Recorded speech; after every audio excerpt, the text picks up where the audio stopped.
The year is 1252. A Mongol prince rides through the dusty trade routes of Central Asia, his mind heavy with the weight of conquest and empire. His name is Burqa Khan, grandson of the legendary Genghis Khan, and he is about to make a decision that will change the course of history forever. At Sarai Juk, a bustling trade center where East meets West, Burqa encounters something unexpected. A caravan from Bukhara passes through the city, and unlike the merchants he has seen before, these men carry themselves differently. They stop 5 times daily for prayer, facing the same direction with unwavering devotion.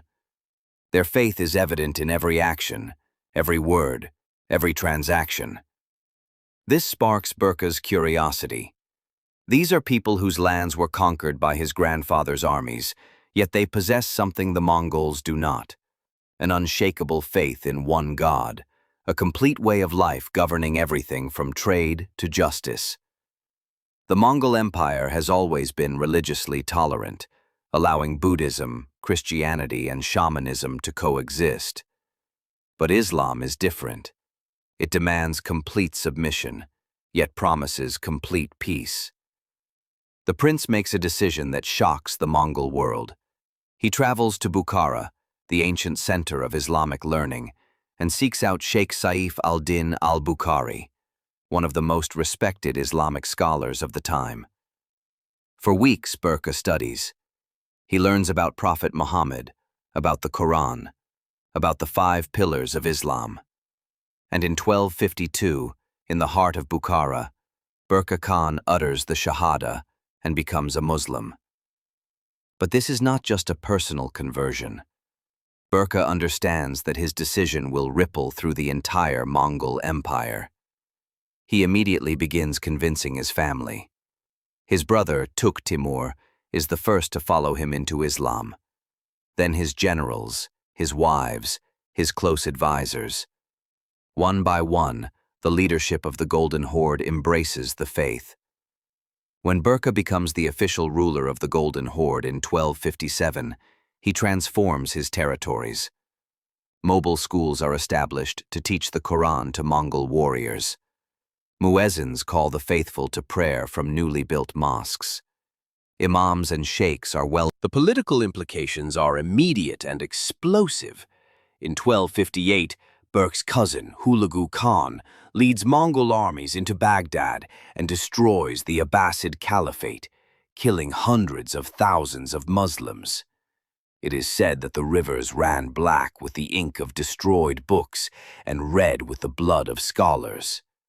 When news reaches Burqa, he is furious. How could a Mongol prince slaughter Muslims, the people of his faith? Burqa makes another historic decision. He forms an alliance with the Mamluk Sultanate in Egypt, the very people who are fighting against Mongol expansion. This is unprecedented. A Mongol Khan allying with enemies of the Mongol Empire because of religious brotherhood. The historian Rashid al-Din records that Burqa vowed to call Hulagu to account for so much innocent blood. In 1262, at the Battle of the Terek River, Burqa's Golden Horde defeats Hulagu's forces. This is the first time Mongol armies fight each other in open warfare, and it is religion that divides them. Burqa's conversion has not only saved Muslim territories from further destruction, but has fractured the mighty Mongol Empire itself. The transformation continues after Burqa's death. His successors, particularly Tode Monki and later Ozbeg Khan, solidify Islam as the state religion. In 1313, Ozbeg Khan ascends to power after being converted by Ibn Abdul Hamid, a Sufi sheikh of the Yasavi order.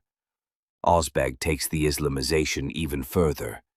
He declares Islam the official state religion, builds mosques throughout the Golden Horde territories, including the famous mosque in Solkot, Crimea, and completely bans Buddhism and shamanism. When Buddhist and shamanist princes rebel against this religious transformation, Ozbeg crushes them without mercy. In 1320, he orders the execution of his own relative, Ilbasan, for opposing Islamic rule. Under Ozbeg's reign from 1313 to 1341, the Golden Horde reaches its peak military power and economic prosperity, all while being firmly rooted in Islamic faith and law. But the story does not end with the Golden Horde. In 1295, another dramatic conversion takes place. Ghazan Khan, ruler of the Ilkhanate in Persia, the very same Khanate that destroyed Baghdad, publicly converts to Sunni Islam on June 16th. His conversion is facilitated by the Muslim commander Nowruz and is partly a political move to secure his throne against rivals. But it is also genuine. Ghazan declares Islam the state religion of the Ilkhanate, moving away from Buddhist and shamanist influences. Ghazan's conversion is strategic and comprehensive. He understands that to rule Persia effectively, he must align with the majority Muslim population. He brings Islamic scholars into his court, builds mosques and madrasas, and implements Islamic governance.